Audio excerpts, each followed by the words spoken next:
तो जो मूवी मैं आज आपको एक्सप्लेन करने वाली हूँ उसका नाम है पायरेट्स ऑफ द कैरिबियन सी।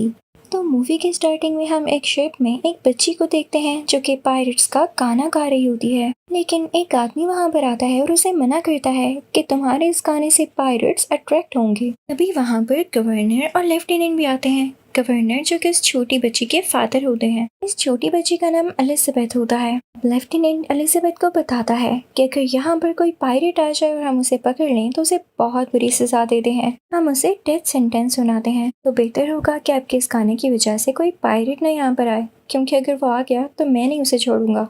तो गवर्नर लेफ्टिनेंट से कहते हैं कि मेरी बेटी अभी बहुत छोटी है, उसके सामने ऐसी बातें नहीं करो। और फिर वो दोनों वहाँ से चले जाते हैं। अब उनके जाने के बाद एलिजाबेथ जब सी में देख रही होती है तो उसे सामने एक वुडन प्लैंक पर कोई लड़का आता हुआ दिखाई देता है जो कि उसी पर लेटा हुआ था। एलिजाबेथ ये बात अपने शिप वालों को बताती है। तो वो सब उस लड़के को शिप पर लेकर आते हैं जो कि ऑलमोस्ट एलिजाबेथ की ही एज का था। और जब इन सब की नजर दूसरी तरफ पड़ती है तो वहाँ पर एक बहुत बड़ी शिप चल रही होती है। इतनी देर में एलिजाबेथ उस लड़के के पास जाती है जिसकी हालत कुछ ज्यादा ठीक नहीं थी। वो एलिजाबेथ को अपना नाम बताता है और बेहोश हो जाता है। उस बच्चे के गले में एक गोल्डन लॉकेट था जो कि गोल्डन कॉइन की तरह लग रहा था और उस पर पायरेट्स का साइन भी बना हुआ था। एलिजाबेथ उस लॉकेट को उतार कर अपने पास रख लेती है ताकि उसके फादर या लेफ्टिनेंट को ये पता न चल जाए कि ये पायरेट है या उनसे बिलोंग करता है, वरना वो इसे मार डालेंगे। अब कई साल बीत जाते हैं। एलिजाबेथ अब बड़ी हो चुकी होती है और अब वो उस लॉकेट को देख रही होती है जो कि उसने उस बच्चे के गले से उतारा था। तभी एलिजाबेथ के पास उसके फादर आते हैं और उसे एक ड्रेस देते हैं कि इसे पहन लो। इनफैक्ट आज लेफ्टिनेंट की तरक्की यानी प्रोग्रेस का दिन था। गवर्नर ने उनका रैंक हाई कर दिया था। तो एलिजाबेथ से कहते हैं कि तैयार होकर वहाँ पर आ जाना, उसकी खुशी में हम एक इवेंट करेंगे, क्योंकि गवर्नर कहीं न कहीं चाहते थे कि उनकी बेटी एलिजाबेथ की शादी लेफ्टिनेंट से हो जाए। हालांकि इनमें बहुत ज्यादा एज डिफरेंस था। अब हम उस लड़के विल को देखते हैं जो कि अब ब्लैक स्मिथ बन चुका था। वो आज भी गवर्नर के लिए कुछ वेपन्स बना कर लाया था। एलिजाबेथ भी आकर उससे मिलती है, लेकिन गवर्नर नहीं चाहते थे कि उनकी बेटी किसी गरीब आदमी से मिले, तो वो उसे वहाँ से ले जाते हैं। अब उधर समंदर में हम कैप्टन जैक स्पैरो को देखते हैं जो समंदर में अपनी शिप खड़ी करता है। वो एक सी बोट होता है। तो उसे एक आदमी कहता है कि यहाँ पर तुम्हें अपनी शिप पार्क करने के लिए एक चांदी का सिक्का देना होगा। तो वो जाकर उस आदमी को 3 चांदी के सिक्के देता है और अब कहता है कि मुझे जाने दो। वो आगे बढ़ता है तो वहाँ के 2 गार्ड्स उसे रोक लेते हैं। तो कैप्टन जैक स्पैरो उनसे कहता है मुझे जाने दो, मुझे जहाज को चुराना है। तो उन गार्ड्स को यकीन नहीं होता कि आखिर बोल क्या रहा है। अब दूसरी तरफ समंदर के किनारे पर हम लेफ्टिनेंट और एलिजाबेथ को देखते हैं जो कि आपस में कुछ बात कर रहे होते हैं। और जब लेफ्टिनेंट दूसरी तरफ मुंह करके अपनी कन्फेशन करता है कि वो एलिजाबेथ से शादी करना चाहता है, तो पीछे से एलिजाबेथ का ड्रेस टाइट होने की वजह से उसे ठीक से सांस भी नहीं आ रहा होता। उसे काफी सफोकेशन होने लगती है। तो वो बेहोश हो जाती है और समंदर में ही गिर जाती है। उसके गले में वो लॉकेट भी होता है जिससे सडनली कुछ वेव्स निकलती हैं और समंदर में चारों तरफ फैल जाती हैं। अब एलिजाबेथ को पानी में गिरते हुए जैक ने देख लिया था, तो वो फौरन से पानी में जाता है और एलिजाबेथ को ऊपर लाता है। उसके गले में लॉकेट देखकर वो एलिजाबेथ से इस लॉकेट के बारे में पूछता है। लेकिन तभी वहाँ पर गवर्नर और लेफ्टिनेंट आ जाते हैं। एलिजाबेथ को कवर करते हुए उस पर यानी कैप्टन जैक स्पैरो पर अपनी स्वर्ड पॉइंट कर लेते हैं। तो एलिजाबेथ उनसे कहती है कि इसने तो मेरी जान बचाई है। तभी लेफ्टिनेंट को कैप्टन जैक स्पैरो के हाथ पर पायरेट्स का साइन नजर आता है। तो लेफ्टिनेंट डिसाइड करता है कि वो इसे मार देगा, लेकिन एलिजाबेथ उसे मना करती है। तो लीस्ट पनिशमेंट जो वो डिसाइड करते हैं यानी जो सबसे कम पनिशमेंट उसको देना चाहते थे वो उसको कैद करना थी। तो वो उसको अपना कैदी बना लेते हैं। लेकिन तभी फौरन से जैक खुद को छुड़ाते हुए एलिजाबेथ को ही पकड़ लेता है और उस पर अपनी स्वर्ड पॉइंट करता है और अब आहिस्ता आहिस्ता पीछे होने लगता है और साथ ही फौरन खुद भाग जाता है। जैक एक ऐसी जगह पर जाता है जहाँ पर अपनी हैंडकफ यानी हथकड़ी काट सके, और वो जगह विल की होती है क्योंकि वो ब्लैक स्मिथ जो था।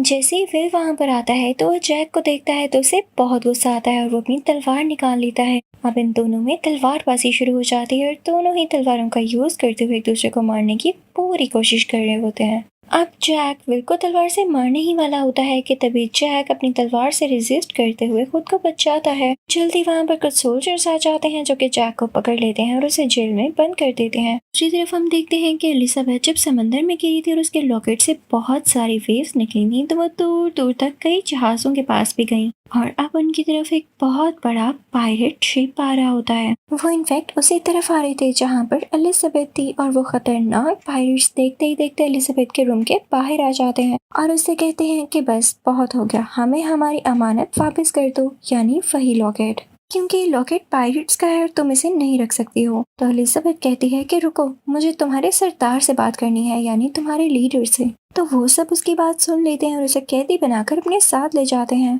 उधर जब ये विल को पता चलता है तो वो फौरन से गवर्नर और लेफ्टिनेंट के पास जाता है, लेकिन वो लोग उसकी बात पर यकीन ही नहीं करते। तो अब विल जाता है जैक के पास। जैक उससे उसका पूरा नाम पूछता है तो विल उसे बता देता है। वही जैक जो पहले उसकी बात नहीं सुन रहा होता, अब उसकी मदद के लिए तैयार हो जाता है, क्योंकि वो जान चुका होता है कि ये बहुत बड़े पायरेट का बेटा है। विल उसे कहता है कि मैं तुम्हें यहाँ से फ्री करवाने में तुम्हारी हेल्प करूंगा, और इसके बाद ये दोनों यहाँ से निकल जाते हैं। ये कश्ती में छुपते हुए बहुत बड़े जहाज में एंटर होते हैं। वो इस जहाज को चुराने वाले थे और तभी लेफ्टिनेंट अपनी दूरबीन से ये सब कुछ देख लेता है। तो वो अपने सोल्जर्स को इस तरफ भेजता है, और जैसे ही सोल्जर्स इस तरफ आते हैं तो वो दोनों परेशान नहीं होते, क्योंकि उन दोनों ने पहले से ही कोई प्लानिंग कर रखी होती है। उनके इस समुद्री जहाज के साथ एक और जहाज था जिसके बीच में रस्सी बंधी हुई थी। रस्सी की मदद से ये दोनों पहले जहाज में से दूसरे जहाज की तरफ जाते हैं और उसको वहां से लेकर फौरन से भाग जाते हैं। तो वहां पर खड़े हुए लोग कुछ भी नहीं कर पाते।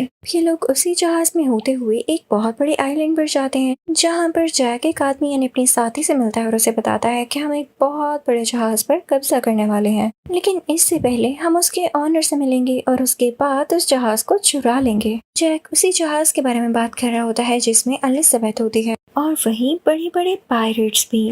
वो ये भी कहता है कि हम इस जहाज के बदले उन लोगों को वो ब्लैकस्मिथ यानी विल भी दे सकते हैं, यानी वो विल का गलत यूज करना चाहता था। अब उस जहाज में हम एलिजाबेथ को देखते हैं जो कि उन्हीं पायरेट्स के साथ होती है।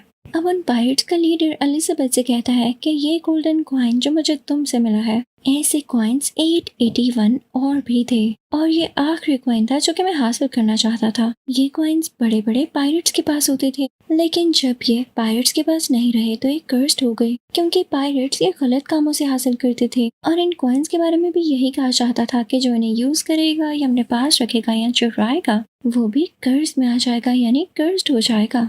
अब हमें ये सीक्रेट पता चला कि हम चाहें तो इन सब सिक्कों को यूज कर सकते हैं, हम भी कर्ज तो हो जाएंगे, इमोर्टल हो जाएंगे।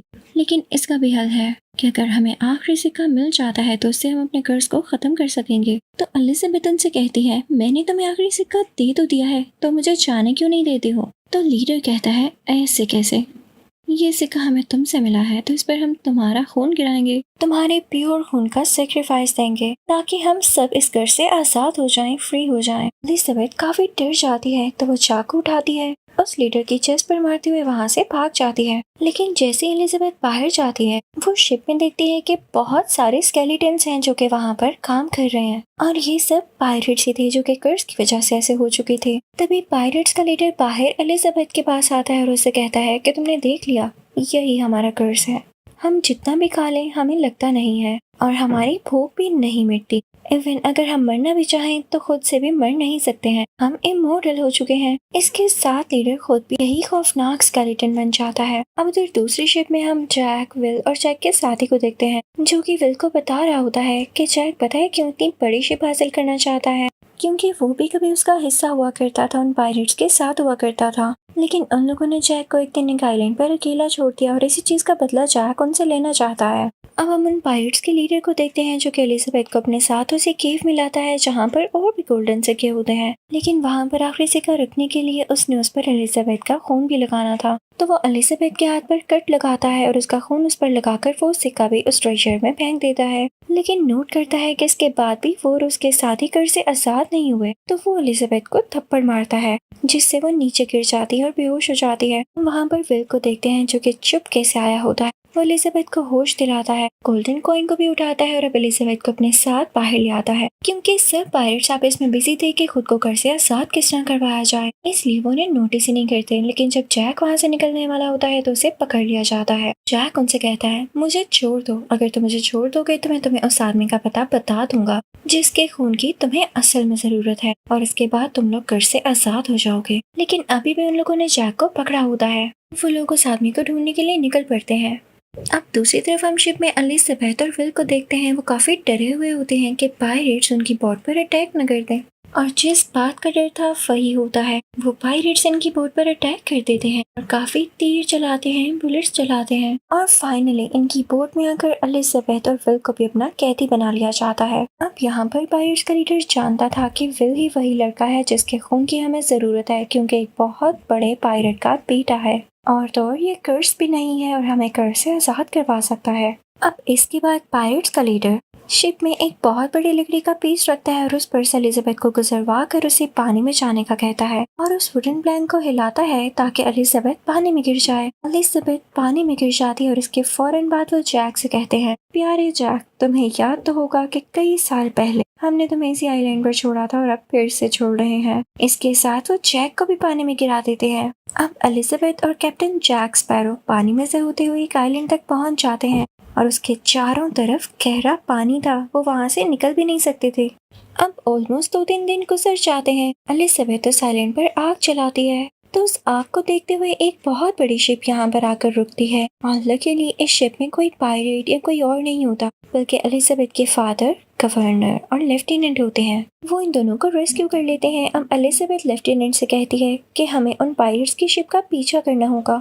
लेफ्टिनेंट पहले तो नहीं मानता, लेकिन जब एलिजाबेथ उसे कहती है कि अगर आपने मेरी बात मान ली तो मैं भी आपसे शादी करने के लिए मान जाऊंगी, तो लेफ्टिनेंट मान जाता है।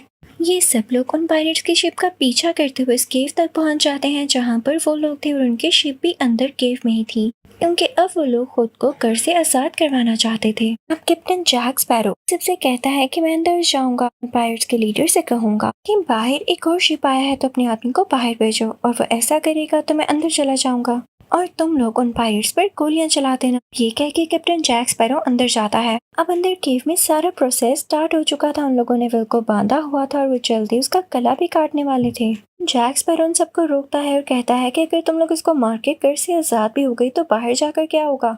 बाहर लेफ्टिनेंट और उसके लोग तुम्हारा इंतजार कर रहे हैं। अगर उन्होंने तुम्हें मार दिया तो क्या होगा? तो अब मेरी बात गौर से सुनो। तुम यहाँ केव में बेचारे विल को मारने की बजाय बाहर जाओ, उन लोगों को मारो, उनके शिप पर कब्जा कर लो, और इस तरह से तुम लोग जीत भी जाओगे। तुम लोगों के पास 2-2 शिप्स होंगी, और फिर उसके बाद यहाँ केव में आके खुद को कर से आजाद करवाना, ताकि जब तुम बाहर जाओ तो बाहर तुम्हें कुछ कोई कहने वाला न हो। सब लोगों को कैप्टन जैक स्पैरो की बात बहुत पसंद आती है। में कैप्टन जैक स्पैरो उस ट्रेजर में से एक गोल्ड कॉइन निकाल लेता है। उसने चालाकी के साथ ऐसा किया होता है, क्योंकि जब तक उस ट्रेजर में सिक्के ही पूरे नहीं होंगे तब तक उनका कर्ज भी खत्म नहीं हो पाएगा। अब ये लीडर अपने सब पायरेट्स को बाहर भेज देता है और अब पायरेट्स में और बाहर के लोगों में लड़ाई शुरू हो जाती है। अब केव के अंदर हम जैक और विल को देखते हैं जो कि उस लीडर से खुद लड़ रहे होते हैं। उनमें तलवारबाजी हो रही होती है, लेकिन जब जैक उस लीडर के पेट में अपनी तलवार घुसाता है तो उसे कुछ भी नहीं होता, क्योंकि वो स्केलेटन लायक था और कर्स था। लेकिन अब जब जैक की बारी आती है और लीडर जब जैक के अंदर अपनी तलवार घुसाता है तो उसकी तलवार जैक के आर पार हो जाती है। यहाँ पर जैक पर रोशनी पड़ती है और हमें यहाँ पर जैक का असली रूप भी दिख जाता है, क्योंकि वो भी अब स्केलेटन के जैसा बन चुका था। और ऐसा इसलिए क्योंकि कुछ देर पहले उसने भी एक गोल्डन कॉइन चुराया था, इसलिए वो भी कर्स था।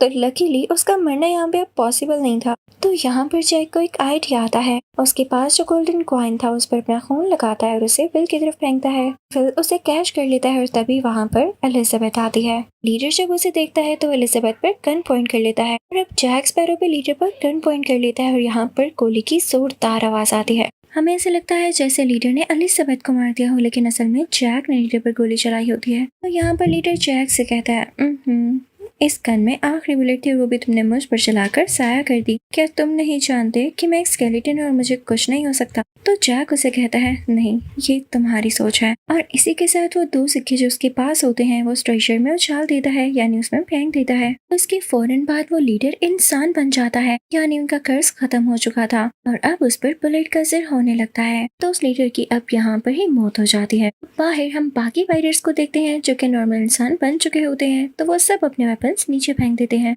इन्हें असल में यकीन नहीं आया होता तो अब कहते हैं कि हम वॉर नहीं करेंगे क्योंकि जो ये लोग चाहते थे वो इनको यूं ही मिल गया था। अब हम देखते हैं कि कैप्टन जैक स्पैरो को फांसी दी जा रही होती है और वहाँ पर विल भी होता है। वो सीधा उस जगह जाता है जहाँ पर एलिजाबेथ भी थी। वो उसे कन्फेस करता है कि वो उसे पसंद करता है और उसके फौरन बाद वो जाता है कैप्टन जैक स्पैरो को फांसी से बचाने के लिए। विल उसकी रस्सी को खोलते हुए गार्ड्स को धक्का देते हुए उसे अपने साथ ले आता है और उसका हाथ पकड़ के भागने लगता है।